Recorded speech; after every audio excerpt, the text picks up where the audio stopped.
नमस्कार, मैं हूं दीपाली राणा और आप देख रहे हैं सीएनबीसी आवाज स्पेशल Q1 डार्लिंग। दरअसल डार्लिंग का मतलब होता है प्यारा, दुलारा, आंखों का तारा, और हम अपने किसी चहेते को इस नाम से यूजुअली बुलाते हैं।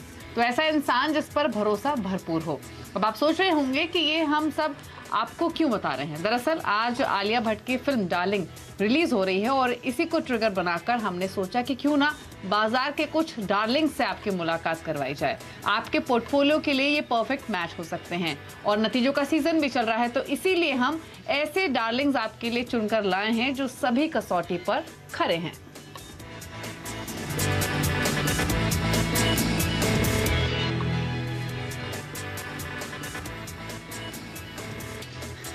तो आलिया भट्ट की मूवी डार्लिंग्स और उनका इनफैक्ट जो प्रोडक्शन हाउस जो उन्होंने स्टार्ट किया है उस प्रोजेक्ट की, उसके अंडर ये डेब्यू प्रोजेक्ट है डोमेस्टिक वायलेंस पे बेस्ड, और जहां पर जो पूरी थीम है पिक्चर की वो होप्स और डिजायर्स पर है। और अगर आप बात करेंगे अर्निंग्स की, तो यहाँ भी होप्स और डिजायर्स का बहुत रोल होता है। डिजायर हम कुछ करते हैं, होप्स कुछ करते हैं, और अर्निंग्स लेकिन जिस तरीके की परफॉर्मेंस रहे कंपनियों की उसके हिसाब से ही आती है, फिर चाहे आप कोई भी होप रखें या कोई भी डिजायर रखें। तो इसीलिए हम ये थीम लेकर आए हैं Q1 डार्लिंग्स और अलग अलग सेक्टर की बात करेंगे। हालांकि अगर आप Q1 के नतीजे देखेंगे तो वो काफी मिले जुले रहे हैं। बैंक्स में हमने ग्रोथ आते हुए देखी है, आईटी ने थोड़ा डिसअपॉइंट किया है, मेटल के अर्निंग्स मिले जुले रहे हैं। तो ओवरऑल पूरे अर्निंग्स का मिक्स्ड बास्केट इस बार रहा है। लेकिन Q1 अर्निंग से क्यूज लेते हुए कुछ स्टॉक्स को निकालने की कोशिश हम इस शो के जरिए करेंगे और उन स्टॉक्स के साथ आप अपना पोर्टफोलियो क्रिएट कर सकते हैं, क्योंकि अल्टीमेटली जो पैसा बनता है वो अर्निंग्स वाले स्टॉक्स में ही बनता है। आज स्पेशल शो में हमारे साथ मार्केट एक्सपर्ट अमरीश बलिगा हैं, साथ ही सुदीप बंदोपाध्याय मौजूद हैं। आप दोनों का ही स्वागत है इस शो में, अमरीश और सुदीप आप दोनों का ही। और इनफैक्ट सुदीप आपसे पूछना चाहेंगे आपको ये थीम कैसी लगी, क्योंकि डार्लिंग्स मूवी रिलीज हो रही है, हमने सोचा क्यों ना Q1 के कुछ डार्लिंग स्टॉक्स को आइडेंटिफाई किया जाए, क्योंकि लॉन्ग टर्म पोर्टफोलियो बिल्डिंग के लिए, अच्छे रिटर्न्स के लिए अर्निंग्स के बेसिस पे स्टॉक्स को चुनना बहुत इंपॉर्टेंट होता है। बिल्कुल सही चुना है, सही नाम भी चुना है और सही वक्त पे चुना है। डार्लिंग तो पोर्टफोलियो का होना ही चाहिए, जो कि प्यारा है सबके लिए। और देखिए, पोर्टफोलियो में ऐसे प्यारे स्टॉक्स तो होने ही चाहिए और ये चुनना भी बहुत जरूरी होता है निवेशक के लिए। Q1 एक बहुत प्रॉब्लमेटिक 2 साल के बाद एक ऐसा क्वार्टर है जहां पे जो कोविड रिलेटेड दिक्कतें वो पीछे हैं, थोड़ा जियोपॉलिटिकल स्ट्रेस है, थोड़ा कॉस्ट प्रेशर्स हैं, पर उसके बावजूद कुछ क्षेत्र में कुछ कंपनियां बहुत अच्छे परफॉर्म किए हैं। तो इस माहौल में जहां मार्केट में थोड़ा दबाव देखने को मिला था Q1 में, इस माहौल में अपने जायदीद स्टॉक इकट्ठा करके पोर्टफोलियो लॉन्ग टर्म के लिए बिल्ड करना बहुत जरूरी होता है। तो ये नाम और ये थीम दोनों बहुत ही सही है। अमरीश जी, आपकी राय क्या है, पहले तो ये बताइए, आप देखेंगे इस मूवी को डार्लिंग्स और Q1 डार्लिंग्स, कैसी थीम लगी आपको? मैं तो नॉर्मली जो स्टॉक मार्केट डार्लिंग्स है उसी को देखता हूँ। शायद मूवी देखूं या नहीं देखूं, I am not too sure, पर स्टॉक मार्केट डार्लिंग्स को तो श्योरली देखता हूँ, रोज देखता हूँ। एंड आई थिंक ये थीम भी एब्सोल्युटली परफेक्ट है, क्योंकि ये स्टॉक्स है जो सेफ स्टॉक्स है और ये आपके जो पोर्टफोलियो को मैंने अच्छा एक बेस देती है और सेफ्टी देती है along with decent growth. So I think it's a great theme which you have chosen. बिल्कुल, और अर्निंग्स के बेसिस पे ही उस थीम से शुरुआत कर लेते हैं जहां पर पैसा बना है, और वो है बैंक्स। और इंटरेस्टिंग ये है कि इस तिमाही में बैंक्स की ग्रोथ में, डिपॉजिट ग्रोथ में, लोन ग्रोथ में इजाफा होते हुए देखा है। एसेट क्वालिटी में हमने सुधार देखा है, ना ही सिर्फ प्राइवेट बैंकों के बल्कि सरकारी बैंकों के। तो सुदीप जी, आपसे शुरुआत करेंगे, बैंक्स पर पहले बातचीत कर लेते हैं। आपको क्या अच्छा लगा इस बार बैंक्स के अर्निंग्स में, क्या डिसअपॉइंटमेंट रही, और बैंक्स में से कोई थीम, कोई स्टॉक पिक कर सकते हैं क्या अर्निंग्स के हिसाब से? देखिए, बाय एंड लार्ज जैसे आपने भी जिक्र किया, अमरीश जी ने बोला, BFSI बैंकिंग क्षेत्र में और ओवरऑल फाइनेंशियल सर्विसेज सेक्टर के लिए ये साल अच्छा होने की उम्मीद है। और पहला जो क्वार्टर के जो नतीजे आए हैं उससे भी ये साफ है कि जो स्ट्रॉन्ग बैंक है, स्ट्रॉन्ग फाइनेंशियल सर्विसेज कंपनीज है, उनका परफॉर्मेंस बेहतरीन रहा है। और इनमें से जो सबसे बेहतर परफॉर्मेंस जिन्होंने दिखाया है, देखिए एक्सपेक्टेशन इस बैंक के ऊपर बहुत था और उसके बावजूद उन्होंने एक्सपेक्टेशन हर पैरामीटर में बीट किया है और यही इस बैंक के नतीजे का खासियत मैं मानूंगा। आईसीआईसीआई बैंक का मैं जिक्र कर रहा हूं और हमने निवेशक को रेकमेंड किया था पहले भी और अभी भी रेकमेंड कर रहे हैं आईसीआईसीआई बैंक अपने पोर्टफोलियो में शामिल करने के लिए। जैसे मैंने अभी जिक्र किया, अगर आप एसेट क्वालिटी की बात करें, लोन ग्रोथ की बात करें, डिपॉजिट ग्रोथ की बात करें, मार्जिन्स की बात करें, हर पैरामीटर में इन्होंने बेहतरीन परफॉर्मेंस दिखाया है। इनके जो सब्सिडियरीज हैं वहां पे भी अच्छा प्रदर्शन का सिलसिला जारी है। तो सब मिला के हम लोगों को लगता है कि एक एस्केप वेलोसिटी ये बैंक का स्टॉक गैदर कर चुका है। परफॉर्मेंस बहुत अच्छा हो रहा है और आने वाले दिनों में भी मोमेंटम बरकरार रहने की संभावना है। क्रेडिट ग्रोथ जबरदस्त और भी इकोनॉमी में आएगा, उसका बेनिफिट आईसीआईसीआई को मिलेगा। जो ओवरऑल जो माहौल जो बन रहा है एसेट क्वालिटी को लेके, जैसे जैसे इंप्रूवमेंट एसेट क्वालिटी का देखने को मिल रहा है, वहां पे भी आईसीआईसीआई बैंक को बहुत बड़ा फायदा हो रहा है। तो हम लोग का उम्मीद है यहाँ पे खरीदारी जरूर की जा सकती है। तो आईसीआईसीआई बैंक हो सकता है डार्लिंग स्टॉक, और इनफैक्ट बाजार में जो हमने वॉल्टिलिटी देखी, करेक्शन आते हुए देखी, आईसीआईसीआई बैंक की ओर से कोई खास पार्टिसिपेशन इस पूरे में था नहीं। वो अपनी डायरेक्शन में अकेला चलना शुरू हुआ और उसको उसने मेंटेन भी किया और अर्निंग्स में वो चीज रिफ्लेक्ट भी हो रही है। तो सुदीप जी का जो थम्स अप जाता है वो जाता है आईसीआईसीआई बैंक को, अगर बैंक्स की बात करें। अब एक सेक्टर की बात करेंगे जिसने पैसा भी काफी बना के दिया और इस साल की शुरुआत से डिसअपॉइंट भी किया, और वो था आईटी। हालांकि आईटी के अर्निंग्स के अलावा जो मैनेजमेंट की कमेंट्री थी अमरीश, वो कोई खराब नहीं थी। मैनेजमेंट अभी भी ये कह रही है कि एट्रीशन एक चिंता जरूर है, लेकिन डील्स को लेकर अभी कोई कंसर्न नहीं है, ना ही यूएस में ना यूरोप में। मार्जिन्स को लेकर भी उनकी कमेंट्री पॉजिटिव ही रही है, लेकिन उसके बावजूद भी हमने एक करेक्शन इस पॉकेट में आते हुए देखी है। अर्निंग से भी कुछ स्टॉक्स में तो डिसअपॉइंटमेंट भी हुआ है। तो आप क्या फेच आउट करते हैं इस बार आईटी के अर्निंग से, और यहाँ कुछ एक्सपोजर अर्निंग्स के बेसिस पे किसी स्टॉक में लेना चाहिए क्या? जब जिस सेक्टर में थोड़ा सा स्लो डाउन आता है, थोड़े क्वेश्चन मार्क्स आते हैं, then I think clearly the best stock to be bought in that stock like in that sector clearly उसका लीडर है, और यहाँ पे लीडर है टीसीएस। यहाँ भी हमने देखा है कि कंसिस्टेंट ऑर्गेनिक रेवेन्यू ग्रोथ देखा है and industry leading margins of about 25% plus, double digit return ratios है, स्ट्रॉन्ग कैश जनरेशन है, हेल्थी पे आउट है। और जो एट्रिशन का हम लोग बात कर रहे हैं, attrition was a problem for the last 2 to 3 quarters, पर अभी मुझे लग रहा है कि attrition more less stop out हो रहा है, especially for the large boys. और I mean if you look at the growth, it's about 3.5% quarter on quarter, जो हमने लास्ट क्वार्टर में देखा है 15.5% YOY, which is like slightly better than what was expected of the leaders. Though EBIT margins घटे हैं थोड़े से, 185 basis points घटे हैं, पर मुझे लगता है कि आगे जाके it will be more than 25% over the next few quarters. So I mean I would surely suggest one to buy TCS, और यहाँ पे at least in the short to medium term मुझे लगता है कि levels about 3850 तक हो सकता है, पर this is a consistent gainer over a long period, so I think it's a very long term stock, should be there in everyone's portfolio. तो टीसीएस पोर्टफोलियो स्टॉक हो सकता है। 3850 के अमरीश के टारगेट हैं, तो टीसीएस आईटी से इनफैक्ट जब टर्बुलेंस हो भी तो लीडर के साथ वैसे भी रहना चाहिए, क्योंकि उस टर्बुलेंस को वो आसानी से पचा लेता है और नुकसान निवेशकों को लंबी अवधि में नहीं होता है।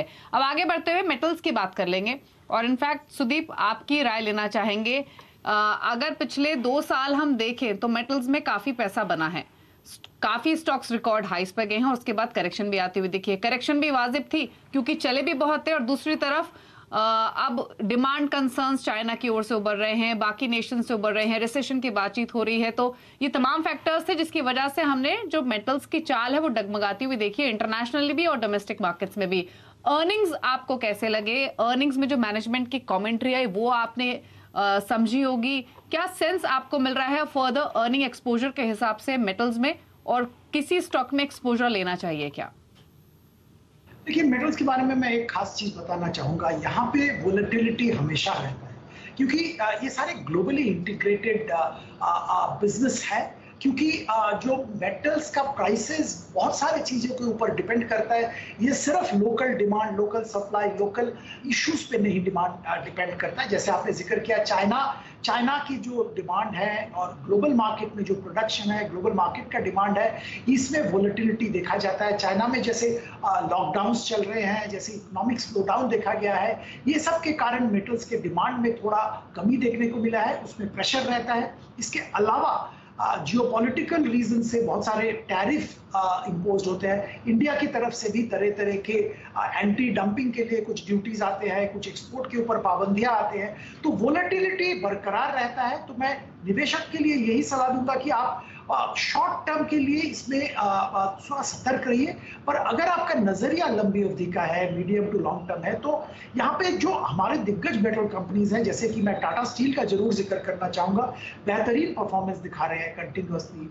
एसेट जो डेट इनका कंटिन्यूअसली कम हो रहा है। जो यूरोप में जो इनकी दिक्कतें थी, यूरोप के दोनों फैसिलिटीज, यूके का और नेदरलैंड का, दोनों फैसिलिटी में प्रोडक्शन ठीक ठाक चल रहा है, प्रॉफिटेबिलिटी वापस आ गया है, स्ट्रेस बिल्कुल कम हो गया है। नेदरलैंड में तो बिल्कुल ही स्ट्रेस खत्म हो गया है, यूके में थोड़ा बहुत कैश फ्लो का है, पर ओवरऑल बहुत अच्छा माहौल यूरोप के बिजनेस में, जहाँ पे दिक्कत था वहाँ पे है।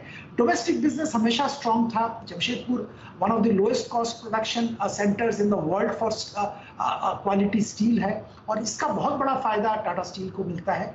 तो हम लोगों को लगता है कि आने वाले दिनों में इंडिया में स्टील का डिमांड सिग्निफिकेंटली इंक्रीज होने की उम्मीद है। डोमेस्टिक डिमांड, जो इंफ्रास्ट्रक्चर स्पेंड होगा, जो प्राइवेट केपेक्स होगा, हर चीज में स्टील की जरूरत होती है। तो लगता है कि आने वाले दिनों में स्टील का डिमांड इसको ड्राइव करेगा, और Tata steel absolutely right position में है इसका बेनिफिट लेने के लिए। तो लंबी अवधि के लिए अगर निवेशक पोर्टफोलियो बना रहे हैं, तो वहां पे टाटा स्टील होना बहुत जरूरी है। हाँ, तो एक चीज तो इनफैक्ट सुदीप जी ने जो कही वो बहुत इंपॉर्टेंट है। मेटल्स अब शॉर्ट टर्म के लिए नहीं है, लॉन्ग टर्म के लिए आप देख सकते हैं, इन्वेस्टमेंट के लिए देख सकते हैं, पोर्टफोलियो के लिए देख सकते हैं, और इसीलिए टाटा स्टील एक स्टॉक है जहां आप बाय करके चल सकते हैं। लेकिन अगर हम मौजूदा स्थिति की बात करें तो एक सेक्टर जिस पर सबकी नजरें आजकल हैं वो है ऑटोज, और मेटल्स ने काफी ऑटोज का मूड बिगाड़ा है, क्योंकि स्टील के प्राइसेस काफी बढ़े पिछले 2 सालों में। उसका सीधा असर कंपनियों के मार्जिन्स पर पड़ा। कोशिश भी की प्राइस हाइक के थ्रू पास ऑन करने के, लेकिन फिर भी कंसर्न्स थे। अब एक तरफ कमोडिटी कॉस्ट का रिलीफ तो आ ही रहा है, और अगर हम अमरीश जी नंबर्स देखें, ऑटो के वॉल्यूम्स देखें, तो एक चीज तो क्लियर है, पैसेंजर व्हीकल्स की डिमांड अच्छी है, टू व्हीलर्स की डिमांड इंप्रूव होने की एक्सपेक्टेशंस हैं, कमर्शियल व्हीकल्स की डिमांड में भी इंप्रूवमेंट दिख रहा है। और इनफैक्ट पिछले 3-4 महीनों में स्पेशली जितनी भी बातचीत हमारी कंपनियों की मैनेजमेंट से हुई है, एक चीज तो क्लियर है कि प्रोडक्शन कंपनियां बढ़ा रही हैं, उसके बावजूद भी जो वेटिंग पीरियड है गाड़ियों का वो कम नहीं हो रहा है, क्योंकि डिमांड ही इतनी स्ट्रांग आ रही है। कैंसिलेशंस भी कंपनियों को करनी पड़ रही हैं अपने कुछ की सेलिंग प्रोडक्ट्स पर। तो ये एक अच्छा साइन, और शायद यही प्राइसेस में रिफ्लेक्ट भी हो रहा है, अर्निंग्स में भी रिफ्लेक्ट हो रहा है। TVS motors all time high पर, Bajaj auto all time high पर, मारुति काफी अच्छा चला है। तो अभी ऑटोज कितना लुक्रेटिव लग रहे हैं, प्लस अर्निंग्स कैसी लगी आपको, और आगे की एक्सपेक्टेशंस क्या है स्पेस से? देखिए, अर्निंग्स थोड़े बहुत वीक थे, but then I think everyone is expecting that, तो I think that is already discounted. और जिस हिसाब से विजिबिलिटी है इस स्पेस में, आई थिंक दैट्स एक्सीलेंट, क्योंकि like a company like Maruti, जो मेरा पिक है, वहां पे भी यदि ऑर्डर बैकलॉग देखते हैं तो 3,50,000 यूनिट्स का ऑर्डर बैकलॉग है।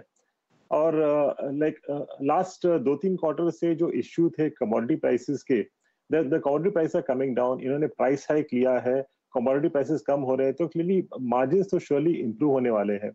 And for someone like Maruti, जिन्होंने थोड़ा बहुत लूज किया था एसयूवी सेगमेंट में, वहां भी इन्होंने न्यू लॉन्चेस किए हैं। They have launched a new Brezza, grand Vitara launch किया है, मिड साइकिल में अपग्रेड किया है अर्टिगा और XL6 का। तो इसका जो लाइक पॉजिटिव है, ये I think should come over the next at least 2-3 quarters if not more. और जो मारुति के लिए जो बिगेस्ट जो पॉजिटिव है, इनका जो नेटवर्क है, and it is very difficult to replicate a network जो इन्होंने लास्ट 30-35 ईयर्स में बिल्ड किया है। So clearly I think Maruti is the pick in the auto space. और मुझे लगता है कि we should at least in the medium to long term, जो प्राइस टारगेट मेरा है 10,200 का है। और इनफैक्ट अभी ऑल टाइम हाइस में जाने में समय भी है। क्योंकि 10,700 या 11,000 के नजदीक के कंपनी के ऑल टाइम हाई हैं। और जैसे अमरीश जी ने कहा, कंपनी का जो पूरा प्रोडक्ट पोर्टफोलियो है वो काफी अच्छा परफॉर्म कर भी रहा है। विटारा अब सितंबर फर्स्ट वीक में लॉन्च होगी, ग्लोबल अनवील हो चुका है, बुकिंग्स काफी स्ट्रांग आ रही है। रिसेंटली मैनेजमेंट ने ये कहा भी है। टोटल 15 मॉडल बेचते हैं, जिसमें से 9 मॉडल सीएनजी में भी आते हैं। तो कंपनी अपने सीएनजी पोर्टफोलियो को भी काफी स्ट्रेंथन कर रही है और टोयोटा के साथ अब पार्टनरशिप के बाद विटारा भी कंपनी लेकर आ रही है। तो ऑल्टरनेटिव फ्यूल या फिर कहें जो इलेक्ट्रिफिकेशन वाली जर्नी है वो भी मारुति सुजुकी की शुरू हो चुकी है, जिसका बेनिफिट मिलेगा। और स्टॉक 200 तक के टारगेट के लिए खरीदारी की सलाह अमरीश जी की ओर से आते हुए दिख रही है। तो मारुति एक पिक। ऑटो स्पेस से अर्निंग्स थोड़े कमजोर थे, लेकिन जो विजिबिलिटी आगे की है वो बहुत इंपॉर्टेंट है और सारे जो नेगेटिव चीजें हैं वो ऐसा लग रहा है कि इन लेवल्स पर फैक्टर्ड इन हो चुकी है। तो ये पिक आपको मिली है अमरीश जी की ओर से। चलिए इसके अलावा एक सेक्टर की और बात कर लेते हैं और अब चर्चा कर लेते हैं रियल्टी की। इनफैक्ट रियल्टी की बातचीत करने से पहले एक बार कैपिटल गुड्स पर चर्चा कर लेते हैं, क्योंकि सुदीप जी से उस पर राय लेंगे। ये कैपिटल गुड्स के अर्निंग्स कैसे लगे सुदीप जी आपको, स्पेशली ऑर्डर बुक के हिसाब से, एग्जीक्यूशन के हिसाब से, न्यू ऑर्डर फ्लोस के हिसाब से, और क्या की टेक अवेज रहे इस बार के अर्निंग से? देखिए, ऑर्डर बुक में तो कोई कमी नहीं है। ऑर्डर बुक तगड़ा ऑर्डर बुक सभी जो कैपिटल गुड्स सेक्टर प्लेयर है उनके पास है। प्राइवेट केपेक्स अभी तक इतना जबरदस्त पिकअप नहीं हुआ है, पर पब्लिक केपेक्स जो है, पब्लिक सेक्टर के जो एक्सपेंडिचर्स है उससे इनके ऑर्डर बुक भरे हुए हैं। अगर आप इस सेक्टर में दिग्गज कंपनी का जिक्र करें, एल&टी का ऑर्डर बुक तगड़ा है। एग्जीक्यूशन में पिछले कुछ क्वार्टर्स में थोड़ी दिक्कतें थी, कोविड के टाइम बहुत दिक्कत था। अभी वो दिक्कतें कुछ हद तक दूर हुआ है, कॉस्ट पुश हुआ है, पर उसके बावजूद जो एफिशिएंसी गेन हो रहा है, प्रोडक्टिविटी इंक्रीज होने के कारण, उससे इनका मार्जिन आने वाले दिनों में अच्छा होने की उम्मीद है। और मैनेजमेंट का जो कमेंट्री है वो भी यही इंडिकेट करता है। स्पेसिफिकली एल&टी की अगर बात करें, क्योंकि वो मेरा पसंदीदा स्टॉक है करंट लेवल पे भी, यहाँ पे एक खास बात ये है कि जो इनका जो वेस्ट एशिया में हाइड्रोकार्बन का केपेक्स वापस आ गया है, क्योंकि ऑयल प्राइसेस बढ़ गए हैं। इसके चलते यहाँ पे भी एल&टी को अच्छा ट्रैक्शन मिल रहा है। इनके जो सब्सिडियरीज है अच्छा परफॉर्म कर रहे हैं, और ये सब्सिडियरीज जो कैपिटल एलोकेशन पॉलिसी ठीक करने के बाद इन्होंने जो अनरिलेटेड बिजनेस से एग्जिट लेने का फैसला किया था, उस पर काम चल रहा है। वो भी इनको वर्किंग कैपिटल, कैश फ्लो और एफिशिएंसी गेन करने में सहायता कर रहा है। तो आने वाले दिनों में बहुत अच्छा टेलविंड एल&टी जैसे कंपनी के पास रहेगा, बाकी कंपनीज के भी पास रहेंगे, पर एल&टी क्योंकि सेक्टर लीडर है, हम यहीं पे खरीदारी की सलाह दे रहे हैं करंट लेवल पे 1 साल प्लस का नजरिया से। तो एल&टी एक स्टॉक जहां पर अगले 1 साल के नजरिए से एटलीस्ट निवेश कीजिए, निवेश किया हुआ है तो डेफिनेटली आप होल्ड कीजिए। तो कैपिटल गुड्स से पिक है एल&टी, लीडर को चुना है सुदीप जी ने। तो चलिए अब एक ब्रेक के लिए रुक जाते हैं। कई सेक्टर्स की तो हमने चर्चा की, लेकिन कई अभी बाकी हैं। जैसे अभी हमने जिक्र किया रियल्टी का, रियल्टी पर तो चर्चा करेंगे ही, साथ ही फोकस करेंगे फार्मा पर, वहां पर अर्निंग्स कैसे रहे समझेंगे हमारे मेहमानों से एक छोटे से ब्रेक के बाद।